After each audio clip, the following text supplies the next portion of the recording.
তোমায় দিতে হবে, তোমায় দিতে হবে। মামাটি মানো,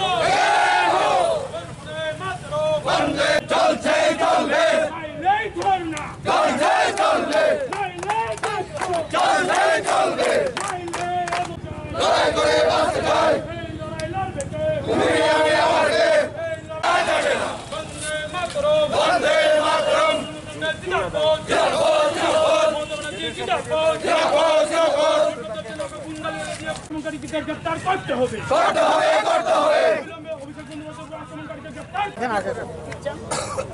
আপনারা জানেন এবং দেখেছেন প্রকাশ্যে কিভাবে এই রাজ্যে আমরা আমাদের সর্বভারতীয় নেতৃত্ব অভিষেক বন্দ্যোপাধ্যায় এই রাজ্যে এসে তিনি আমাদের এই ত্রিপুরা সুন্দরী মায়ের ভূমিতে নেমে উনি ত্রিপুরা সুন্দরী মায়ের দর্শন করতে গেলেন ত্রিপুরা রাজ্যের মানুষের কল্যাণার্থে। অথচ আমরা দেখলাম যে সেখানে আজকে 13টা জায়গায় সংগঠিতভাবে ভারতীয় জনতা পার্টির যারা দুষ্কৃতিকারী তারা হামলে পড়েছে। সেই কনভয়ে আমি নিজেও ছিলাম।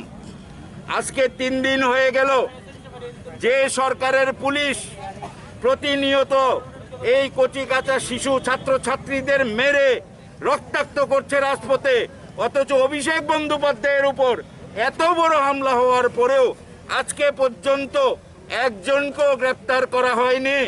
এখানে কি এটাকে রাজ্য চলছে না জঙ্গলের রাজত্ব চলছে? আমরা জানতে চাই মাননীয় মুখ্যমন্ত্রীর কাছে, এই মুখ্যমন্ত্রী সরাসরি সন্ত্রাসকে মদত দিচ্ছেন, সংগঠিতভাবে বিরোধী দলের নেতা কর্মীদের প্রতিনিয়ত উনি নির্যাতিত করছেন, অত্যাচার করছেন, আক্রমণ করছেন।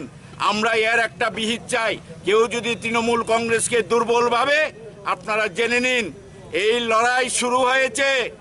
এই অত্যাচারী স্বৈরাচারী এই যে বিজেপির শাসক দল, তাদের হাতের খড়গটা আমরা কেড়ে নেব।